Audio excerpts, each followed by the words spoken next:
Bienvenidos a Hablando de Todo Un Poco.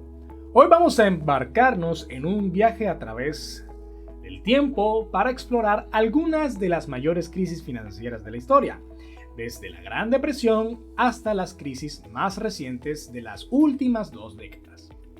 Estas crisis han moldeado nuestras economías y nos han dejado lecciones valiosas. Prepárate para descubrir qué causó estas crisis y cómo se desarrollan, cuáles fueron sus consecuencias. Comencemos. Para el episodio de hoy contamos con un invitado especial, Juan Lambi, profesional en las relaciones internacionales y maestría en economía. Cuéntanos, Juan, ¿cuáles son las principales crisis económicas por las que hemos atravesado en los últimos tiempos? Hola Carlos, ¿cómo estás? Antes que nada agradecerte por la invitación. Bueno, tenemos que explorar un poco esta historia contemporánea. Tuve la oportunidad de escuchar tus episodios y vamos bien. Entonces aquí vamos a explorar un poco lo moderno y lo contemporáneo. Sí, estuvimos hablando de las crisis financieras, las burbujas financieras, qué son, cómo se generan. Y hoy vamos a hablar sobre algunos ejemplos de las crisis más famosas que hemos tenido. Cuéntanos. Hablamos primero de algo que es la Gran Depresión, que es como la más famosa, ¿cierto? Sí, claro. Tuvo lugar entre 1929 y 1939. Cuéntanos de qué se trató la crisis de la Gran Depresión. Bueno, antes de comenzar, tenemos que explorar un poco las causas. Tú sabes que, y durante este episodio, nos daremos cuenta que muchas de las causas tienen factores comunes. Una de ellas es la especulación desenfrenada, dado que durante la década de 1920 los precios de las acciones subieron rápidamente. Estos alimentados por una especulación por parte de las personas que estaban en este mundo de la bolsa de valores. Muchas personas compraron acciones con dinero prestado, esperando que esos precios siguieran subiendo. Tengan en cuenta esto, vamos a ver si lo relacionamos un poco con lo que está pasando ahora, sobre todo con nuevos valores. Tenemos también la débil estructura bancaria. A ver, estamos hablando de la década de los 20. No tenemos ese desarrollo, no pasamos por esas lecciones, por eso los bancos en ese momento eran vulnerables debido a la falta de regulación y a la alta exposición a inversiones especulativas. Igualmente, como era algo que estábamos hablando de Estados Unidos, una potencia mundial, una potencia económica, no había ese desarrollo de políticas económicas. Por lo tanto, esas políticas inadecuadas, tanto monetarias como fiscales, no respondieron adecuadamente al colapso inicial, exacerbando la recesión. Teniendo esas causas, el 29 de octubre de 1929, conocido como el Martes Negro, el mercado de valores colapsó, borrando miles de millones de dólares en valor. Imagínate tú, un lunes Caos tienes, completo. sí, un lunes tienes, o sea, estás tranquilo, te vas a tu cama, te acuestas diciendo, tengo mi dinero guardado, llega el martes 29 de octubre, no tienes dinero. ¡Qué tragedia! Total. Y esa crisis se propagó rápidamente, llevando al cierre de bancos y al colapso de industrias. Las consecuencias nosotros, pues, si revisamos los libros, podemos verlas, pero al mismo tiempo el cine y todas las series norteamericanas que tienen de contexto esta Gran Depresión muestra, por ejemplo, un desempleo masivo, donde millones de personas perdieron sus empleos. Hablamos que en Estados Unidos, solo Estados Unidos alcanzó el 25% de desempleo en esa época, conllevando también a una pobreza extrema, teniendo en cuenta esa falta de empleo, la caída de los ingresos. Y además, Estados Unidos, el gobierno tuvo que decir, bueno, tenemos que actuar. Por lo tanto, hubo unas reformas económicas significativas, como por ejemplo el New Deal en Estados Unidos, que implementó programas de alivio, recuperación y reforma. Esa fue la primera. Ahora, después de eso tengo entendido que vino la crisis del petróleo. Y eso fue más o menos 40 años después de esta gran crisis. O sea, realmente no es que haya pasado mucho tiempo cuando ya salieron de una y entraron a otra crisis. Cuéntame un poquito de qué se trató esa crisis del petróleo. A ver, el petróleo históricamente ha sido un recurso bastante, pero bastante llamativo en este mercado de valores, en las economías, y ha sido incluso una herramienta de coerción usada por los grandes países, estos países desarrollados. Otra cosita que tenemos que tener en cuenta: las crisis económicas siempre van acompañadas de una guerra, ya sea antes o después, ya sea una guerra mundial o una guerra regional. Y esta es una de las primeras causas. Resulta que por allá en 1973, en octubre, se estaba desarrollando pues un conflicto. Bueno, esto sí, Carlos, hablaremos de esto un poco más adelante sobre el conflicto árabe-israelí. Sí, sí, eso merece su mención Sí, especial. la verdad, eso es un episodio largo, pero esa guerra árabe-israelí tuvo su repercusión en esta crisis del petróleo, porque en 1973, perdón, los países árabes que conforman la OPEP, que es el cartel del petróleo, impusieron un embargo petrolero contra naciones occidentales, incluyendo Estados Unidos, que apoyaban a Israel en la guerra de Yom Kippur. Vamos a dejarlo hasta ahí porque hay mucho material sobre eso. Otro, lo que vivimos actualmente, que digamos estamos haciendo esa transición, pero todavía tenemos una fuerte dependencia del petróleo, y esa dependencia que era tan alta a los precios baratos del petróleo conllevaba a que con este embargo de los países de la OPEP subiera tanto el precio del petróleo que ahí estábamos viendo una diferenciación en los ingresos. Ya teníamos que destinar más ingresos, los países tenían que destinar más ingresos al tema del petróleo. Esa crisis conllevó a que el precio se cuadruplicara en pocos meses, una inflación alta, galopante y por lo tanto una recesión global. Como muchas empresas dependían del petróleo, estas fueron duramente golpeadas y las economías de los países afectados se desaceleraron significativamente. Consecuencias. Ojo, escuchemos las consecuencias porque también son muy comunes en esto. Una inflación y una recesión. Esta combinación alta de inflación y además de un crecimiento económico lento se conoce como estanflación y fue una característica destacada durante esta crisis. Tenemos una inflación alta y la economía no crece. Cambios en la política energética. Muchos países comenzaron a buscar fuentes alternativas de energía solar, energía eólica, que buscaba una conservación energética. Y claro, la economía va full de la mano con la política y tuvo un impacto geopolítico. Esta crisis del petróleo cambió el equilibrio del poder global, fortaleciendo la influencia de la OPEP. Ahora fíjate, no ha pasado mucho tiempo porque esta crisis ocurrió en los 70. Sí, los 70. Y cerrando los 90, o sea, no, 20 años después, se estalla otra crisis. La crisis de Asia. Y que bueno, la conocemos como crisis asiática, pero realmente tuvo unas repercusiones globales. Sí, claro. Cuéntanos sobre esa crisis financiera asiática. Recuerda que cuando avanza más todo este tema de la interdependencia económica y la globalización, cuando ocurre algo, así sea, que esté en otro continente, va a haber un impacto a nivel mundial.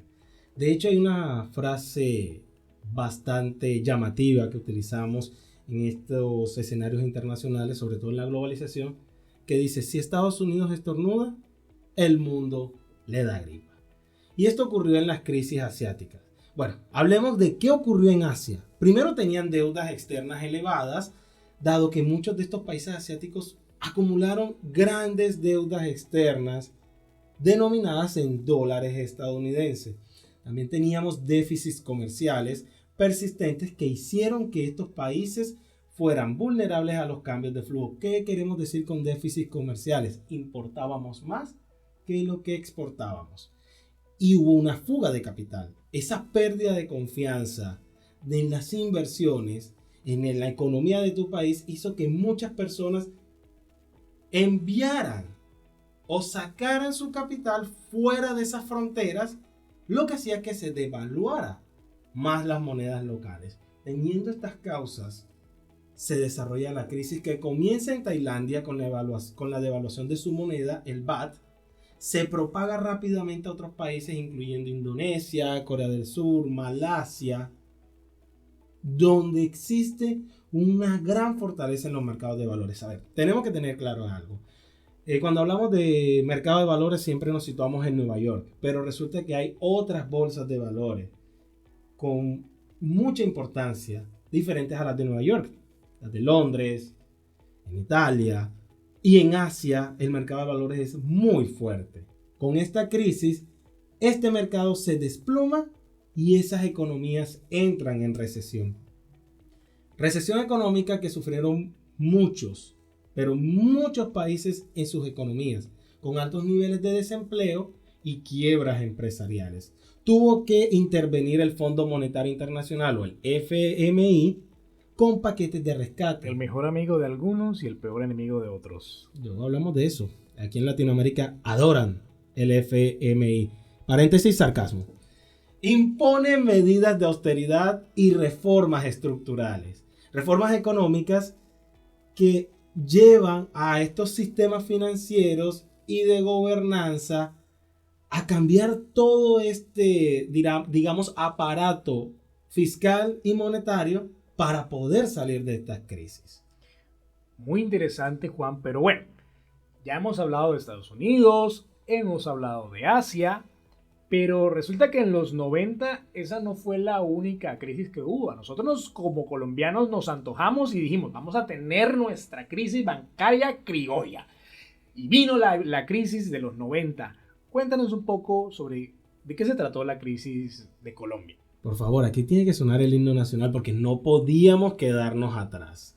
En los 90, pues, ustedes saben que Colombia estaba enfrentando una dura realidad. La violencia, el narcotráfico, los movimientos guerrilleros. Eso afecta la confianza del inversionista, la confianza en el sector financiero.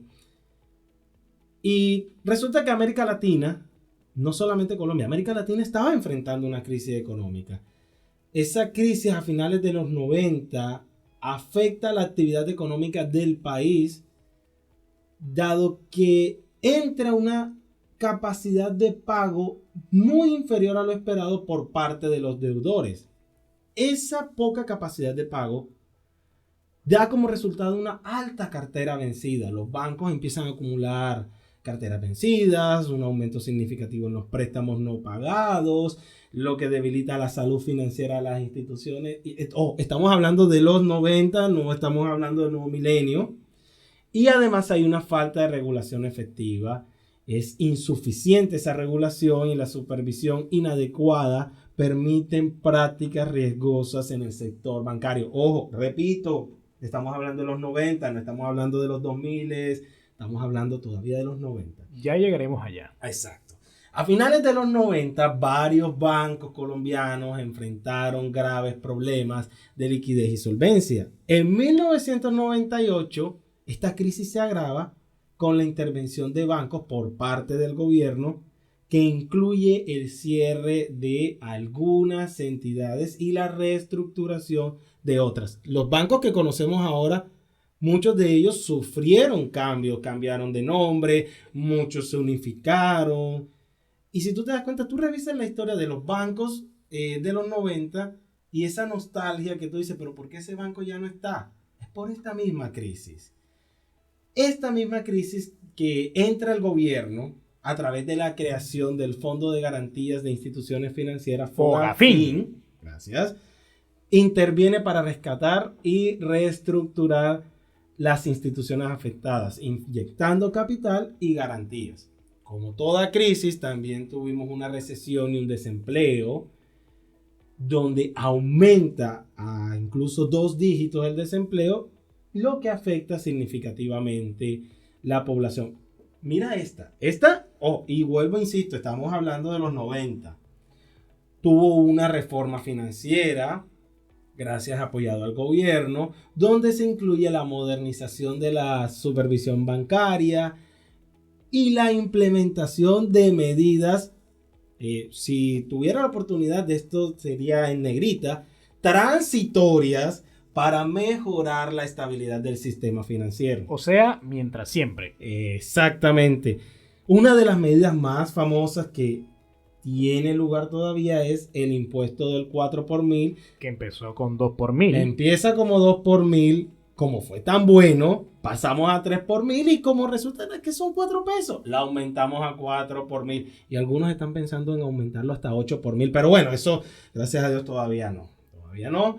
Hubo una recuperación, pues las reformas sí tuvieron su efecto. La economía colombiana logra recuperarse mediante políticas fiscales y monetarias adecuadas, al mismo tiempo con el fortalecimiento de algunas instituciones financieras. Ojo, estamos hablando de Colombia, pero uno dice, bueno, con el cambio de siglo ya las cosas mejoran, Pero nada.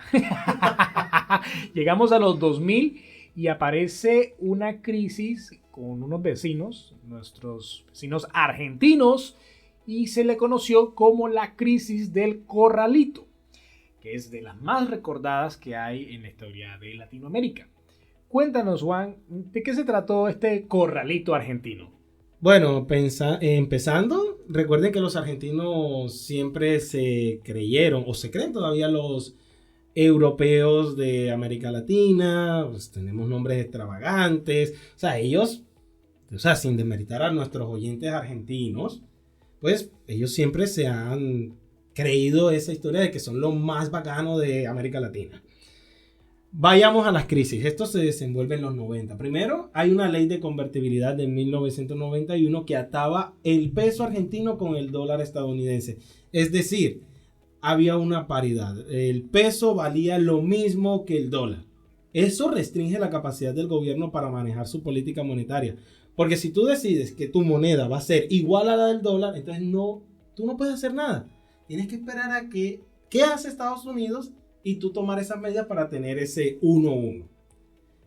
Esto hace que el gobierno argentino acumule un alto déficit fiscal y tenga una creciente deuda externa, lo que genera la desconfianza en los mercados internacionales. Esa desconfianza viene de que todo el mundo entre en pánico. Claro, ojo, que terrorismo no es simplemente poner una bomba, sino que también existe el terrorismo financiero. Terrorismo financiero no es más que todas estas noticias que te crean una sensación de miedo, de terror, de lo que puede pasar con tu dinero, es terrorismo financiero. Ese terrorismo financiero hace que haya un retiro masivo de los depósitos. Ya los ciudadanos en Argentina y los extranjeros comienzan a retirar masivamente sus depósitos bancarios, lo que genera una crisis de liquidez. Tenemos ese caldo de cultivo y en diciembre del 2001 el gobierno impone el Corralito. ¿Qué es el Corralito? Una restricción que limitaba la cantidad de dinero que los ciudadanos podían retirar de sus cuentas bancarias. O sea que yo tenía plata, pero no tenía plata. Exacto. Así como cuando tienes el Nequi y Nequi se cae, igualito. Algo así. Pues. O sea, sí, digamos que el sistema nos aplica un corralito, pero imagínate que tú quieres retirar 100,000. Pero resulta que el gobierno, buscando frenar la fuga de capital y buscando estabilizar el sistema financiero, te dice, no, nada más puedes retirar hasta cierto límite. O sea, tu plata, tu dinero, no puedes hacer lo que quieras. Simplemente hasta donde te imponga el gobierno. Eso hace que los argentinos salgan a las calles, empiece una ola de protestas y disturbios en todo el país con ciudadanos expresando con justa razón su frustración y desesperación. Miren, aquí se afectaron todas las esferas. La política. Argentina cambió varias veces en un año. Si la memoria no me falla, cambió hasta 10 veces en un año el presidente. ¡Qué barbaridad! No, y hasta hay una imagen donde sale el presidente huyendo en un helicóptero. Presidentes que nada más duraban una semana, un día, por esta misma crisis. Espectáculos deportivos. Mira, no sé si tú te acuerdas, Carlos, nosotros éramos jóvenes, pero hubo una final que se tuvo que suspender en el 2001 por esta misma crisis. Jugaba San Lorenzo con Flamengo, la final de la Mercosur. Era como por allá noviembre y por esta crisis Éramos muy inocentes para saber por qué se estaba aplazando el partido. nosotros decíamos, pero yo quiero ver el partido, pero resulta que esa crisis social tuvo que dar como resultado que la Conmebol decía, no vamos a jugar esto en el 2001, tenemos que jugarlo hasta el 2002. Éramos muy inocentes, no sabíamos. Hoy lo saben, muchachos. La crisis, como tal, desencadena esto que llamamos la crisis política. Renuncia el presidente Fernando de la Rúa, ex suegro de Shakira, y una sucesión de varios presidentes en pocos días. Existió un default o devaluación. En diciembre del 2001, Argentina declara el default de su deuda externa. Y en enero del 2002 abandona esta política de convertibilidad, llevando a una fuerte devaluación del peso. Con el tiempo, el país logra estabilizar su economía mediante una serie de reformas, el crecimiento de las exportaciones, aunque el impacto social y económico de esa crisis del corralito dejó una profunda huella en la población en Argentina, es la hora y todavía no se ha recuperado. No. ¿Y sabes qué es lo peor del asunto? Así como está el dicho de que plata llama plata, crisis llama crisis. Imagínate. Y fíjate, estamos hablando del corralito y en el 2008 explotó la gran recesión. Prácticamente casi que los 100 años después de la primera, tuvimos la gran crisis financiera de 2008, que bueno, algunos de nosotros estábamos ya llegando a la mayoría de edad, otros estaban ahí atravesando la pubertad, otros que de pronto nos escuchen y por ahí de pronto estaban apenas en planes, pero esta ha sido una de las crisis más sonadas de los años recientes. Cuéntanos un poco sobre esta crisis, Juan. Mira que hasta esta crisis le sacaron película. Si ustedes quieren saber un poco más de esta crisis financiera, hay una película muy buena con Brad Pitt, Christian Bale, sale Margot Robbie. Se llama The Big Shot o La Gran Apuesta. Ojo, aclaramos, se está desarrollando a nivel mundial. Estas causas fueron más que nada en Estados Unidos. Cualquier coincidencia con algún país o alguna ciudad cercana no vamos a llamarlo coincidencia, pero a veces cuando no recordamos las cosas podemos cometer estos errores. Dentro de las causas hay préstamos hipotecarios subprime. Los bancos otorgaron préstamos hipotecarios de alto riesgo a prestatarios con bajos ingresos y mala calificación crediticia. Es decir, tú tenías un trabajo informal, ganabas poco. El banco te decía, ¿sabes qué? Aquí tienes. ¿Qué te quieres comprar? Un penthouse. Aquí tienes. ¿Cuántos apartamentos te quieres comprar? 3 apartamentos. Aquí tienes. No importa si tenías bajo ingreso o una mala calificación, el banco te prestaba. Había una titularización de deuda. Los préstamos hipotecarios se empiezan a agrupar y se vendieron como valores respaldados por hipotecas, dispersando el riesgo a nivel global. Y hay una falta de regulación. Ojo, estamos hablando de Estados Unidos. Esa desregulación del sector financiero permitió prácticas arriesgadas y poco transparentes. Con esto hay un punto de quiebre que es el colapso de Lehman Brothers en septiembre del 2008, donde comienza esa crisis global, llevando a los mercados bursátiles a caídas estrepitosas, los bancos enfrentan quiebras y el crédito se congela, llevando a una recesión o crisis económica mundial. Ojo, estamos hablando de Estados Unidos. Si usted se siente identificado, pues es la idea con este programa. Evitar o digamos aportar un poco de, tocamos la puerta de que esto pasó en Estados Unidos y hay muchos proyectos por ahí andando. Listo. Ahora, tenemos también, porque bueno, América no es la única... No, tampoco hay que darnos tan duro. Parte del mundo en donde tenemos crisis. No. Hablamos de Asia, hablamos de Argentina, hablamos de Colombia, hablamos de Estados Unidos, pero no hemos tocado un elefante blanco que se llama Europa. Europa no está exento de crisis y en el 2010 también tuvieron una crisis, la crisis de la deuda soberana. Cuéntanos, Juan, de qué trató esta crisis. Antes que nada, no es una lección en inglés, simplemente para entender la crisis de la deuda soberana europea, tienen que aprenderse este nombre o este acrónimo, los PIGS, P-I-G-S. Ahora hablaremos un poco, pero ténganlo en cuenta, los PIGS. Esta crisis comienza, por ejemplo, con endeudamiento excesivo, donde países como Grecia, Irlanda, Portugal y España, acompañados de Italia, habían acumulado altos niveles de deuda pública. Aquí es donde viene un poco, digamos, como ese término peyorativo de PIGS. Esos 4 países, Portugal, Italia, Irlanda, Grecia y España, fueron, digamos, considerados como esos países, ¿puedo usar el término de segunda clase para los europeos? Tranquilo, este es un espacio seguro. Perfecto. Para muchos europeos, esos países representaban eso como, sí, eres tú, o sea, tú eres una clase inferior, yo soy la clase superior y usan el término PIGS.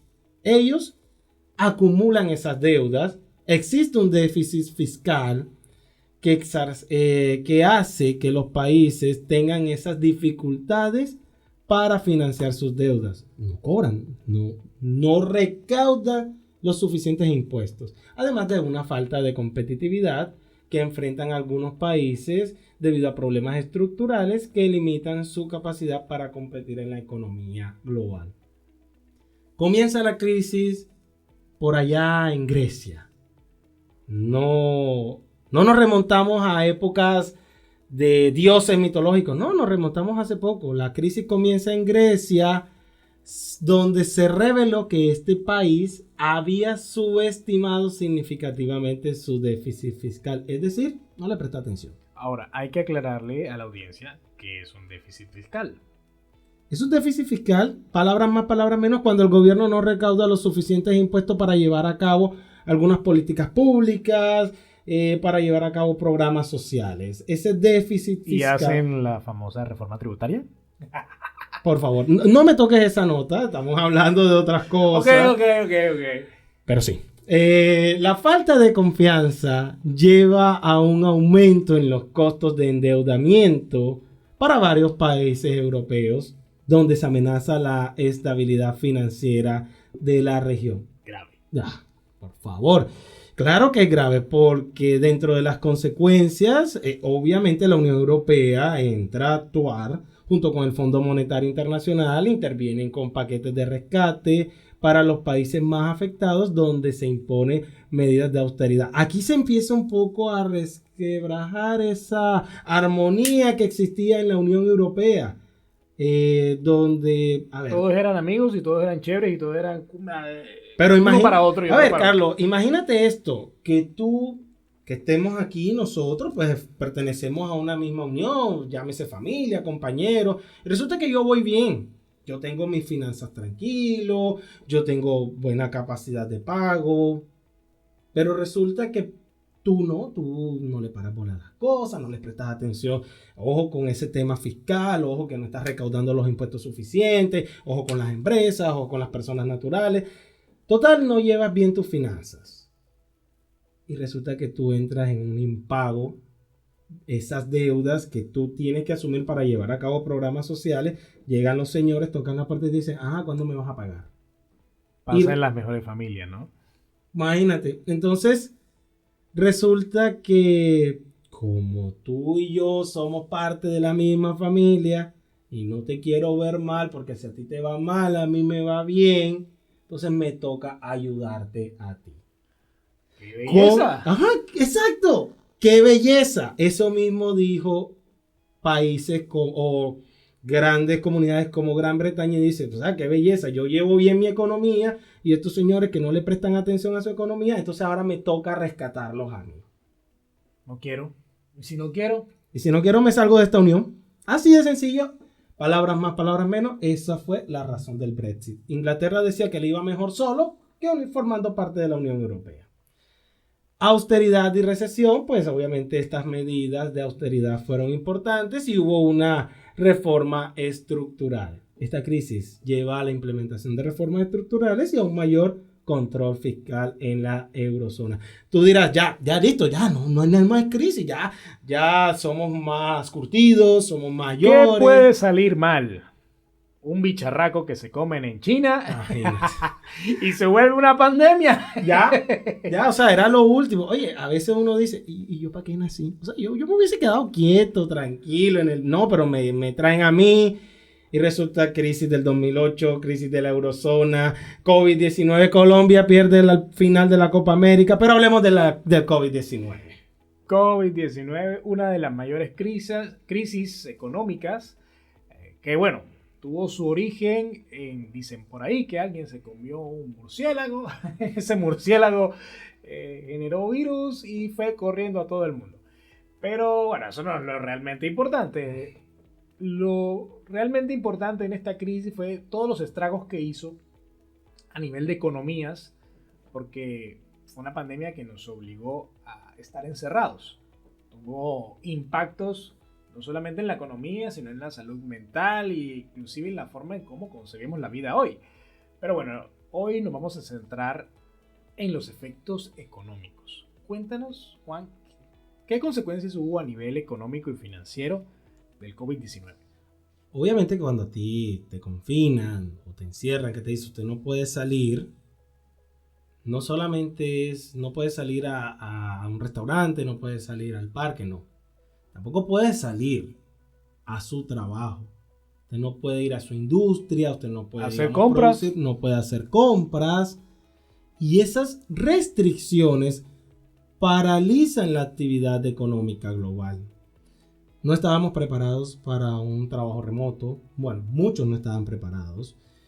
Creo que es la hora y todavía no lo estamos. No, créeme que en no. Algunas partes en no algunas lo estamos. partes todavía no estamos, pero el hecho de que no vayas a tu trabajo, el hecho de que no consumas, el hecho de que no viajes, paraliza la economía, cae la demanda, porque al mismo tiempo esa incertidumbre y ese desempleo hace de que muchas personas disminuyan sus poder adquisitivo. Claro, porque el dinero no está rotando, no está circulando.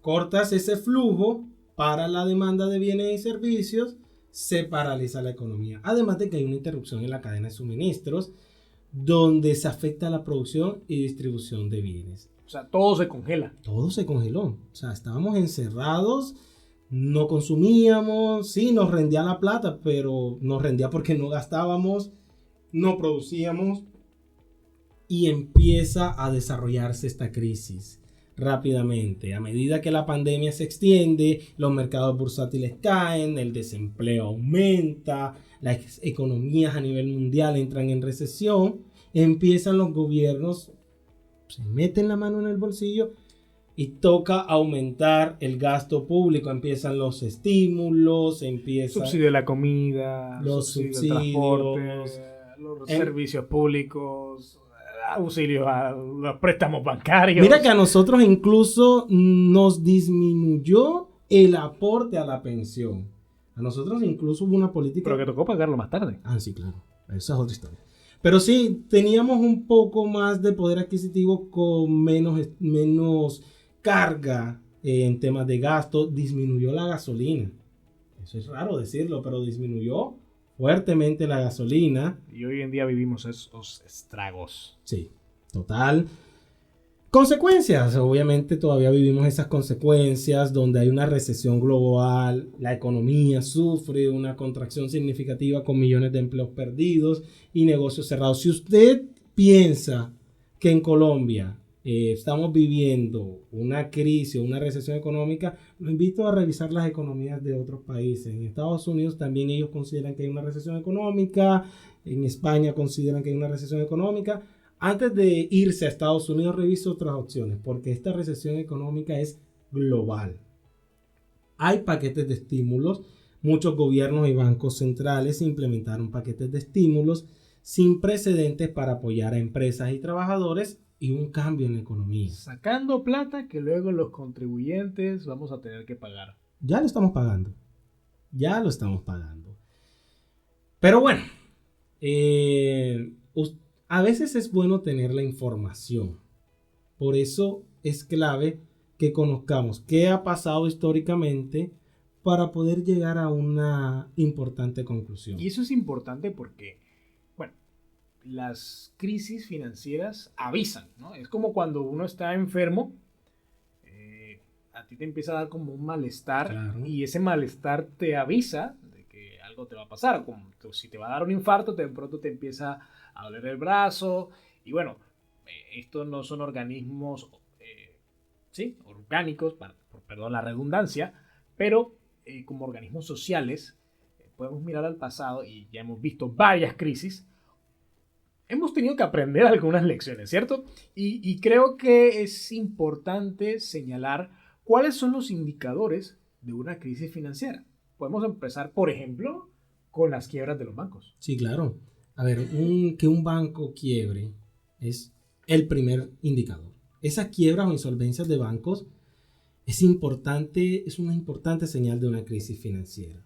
También el retiro masivo de depósitos, donde un gran número de clientes retira sus depósitos, su dinero de los bancos, es un indicador de falta de confianza en el sistema bancario. Si tú no tienes tu dinero, si tú dices yo no me siento seguro de que tal entidad financiera tenga mi dinero, es porque no confía en cómo se está moviendo todo este mercado financiero.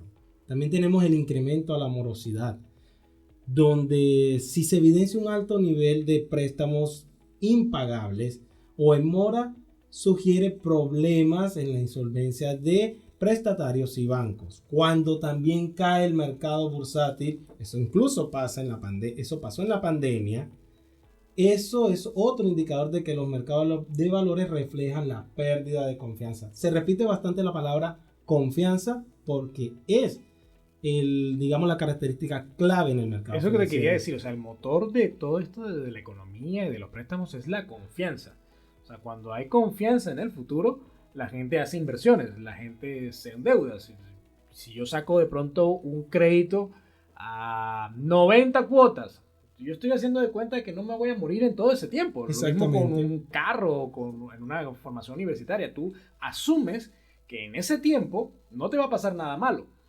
Y eso es interesante porque lo que determina muchas veces la crisis, como habíamos hablado al principio, que es la especulación, el miedo, la incertidumbre, hace que las crisis se empiecen a generar, porque claro, el miedo es el motor que hace que la gente retire sus depósitos, es lo que hace que la gente de pronto se abstenga de pagar ciertas cuentas para preservar cosas que de pronto le parecen más importantes.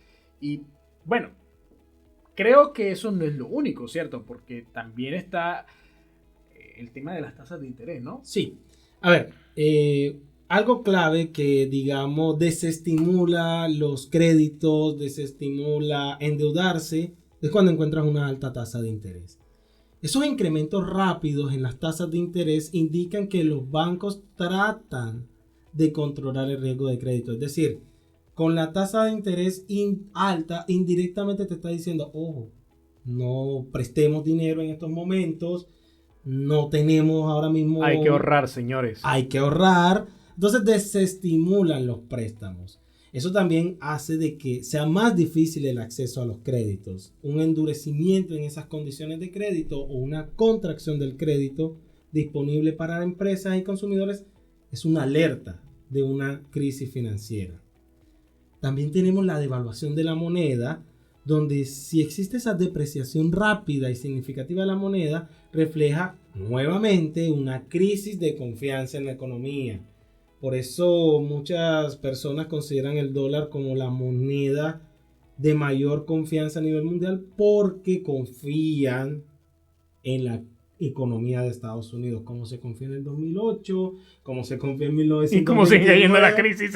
Exacto, y cómo se está confiando ahora. Por eso la gente cambia el patrón oro al dólar, diciendo de que es una moneda que va a tener una estabilidad fuerte, no va a tener una alta volatilidad. A pesar de que ha tenido más crisis que todo el mundo. Todavía hay confianza en Estados Unidos. Fíjate. o nos quieren vender que hay confianza en Estados Unidos. Esa es otra cosa, qué mensaje te están enviando. También hay una disminución de reservas internacionales. Cuando estas caen, indica que el país tiene dificultades para cumplir con sus obligaciones financieras.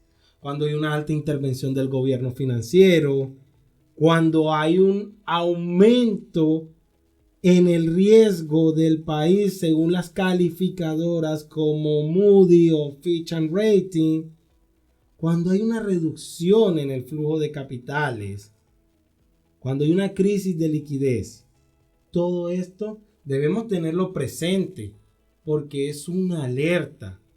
Y es que los países funcionan igual que nosotros, las personas naturales, que vamos a las centrales de riesgo y dicen, venga usted señor, usted está endeudado con tantas tarjetas de crédito, tantos préstamos, su riesgo crediticio es altísimo. Efectivamente. Funciona igual que los países, ¿no? Sí. Igual. O que estos indicadores, que son los más relevantes, te pueden decir si estamos a puertas de una crisis financiera o te pone a pensar hasta qué punto nos están vendiendo de que estamos en una crisis financiera. Porque a veces los grandes poderes o los que manejan la información te dicen es que estamos en una crisis financiera.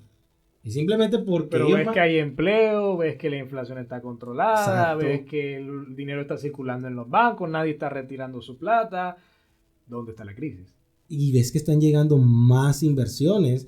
Muchas personas todavía están viendo que el lugar donde vives es atractivo para atraer tu dinero. ¿En verdad existe esa crisis financiera?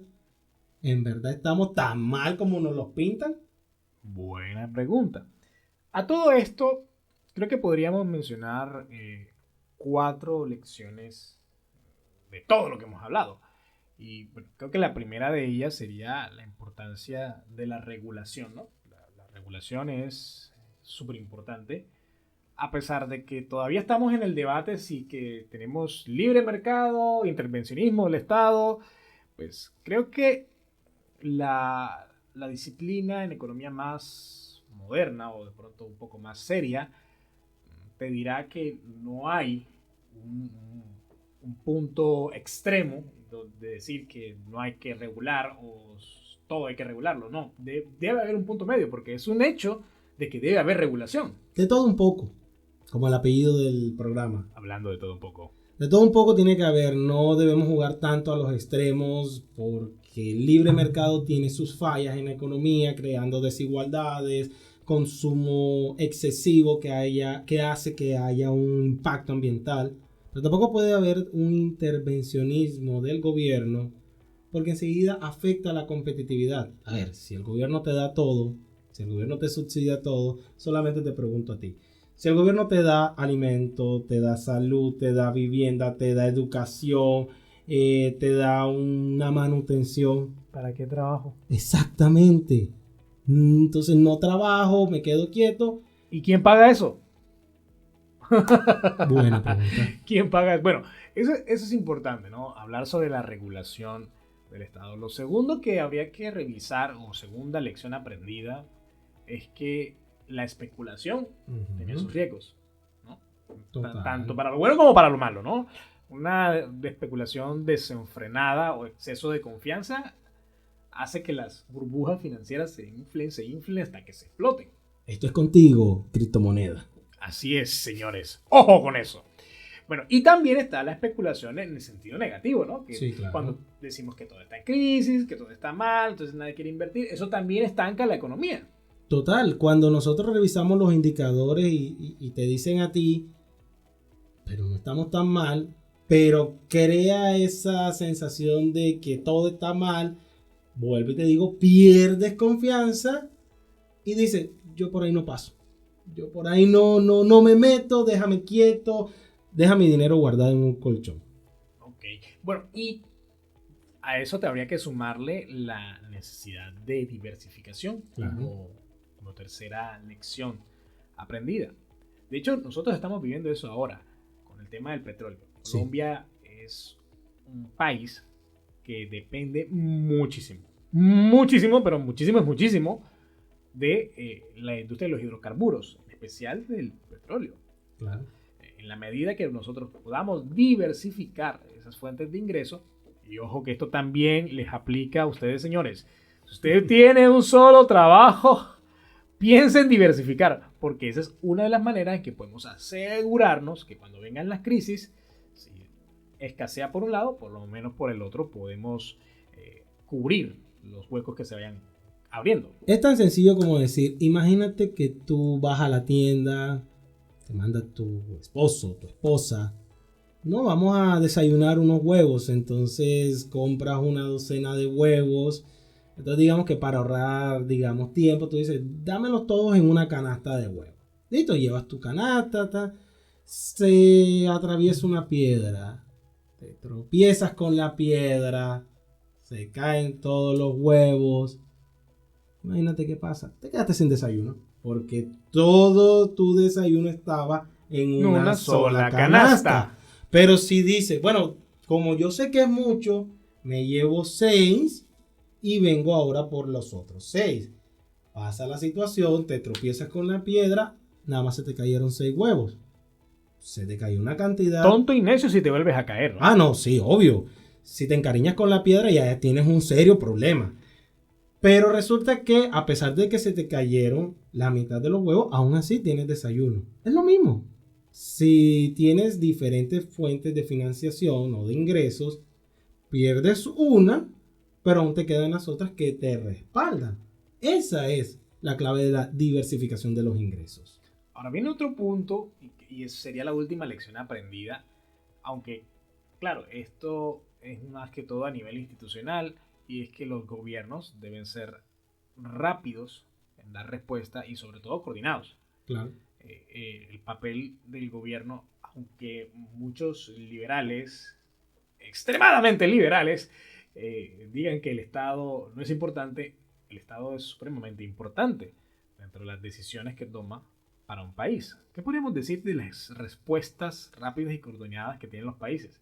Como los países generan las condiciones de juego para todos nosotros, lo que ellos determinen y lo que ellos decidan sobre nuestras actividades económicas es fundamental para nuestro bienestar. La verdad es que la anarquía nunca es la solución.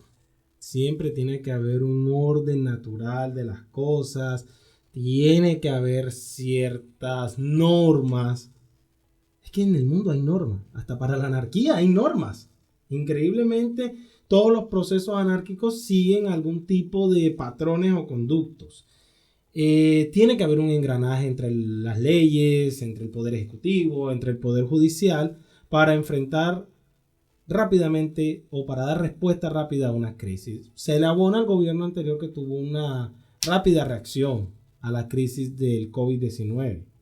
Empezaron, bueno, listo, vamos a buscar subsidios, políticas de apoyo, de fomento, y eso disminuyó un poco el impacto.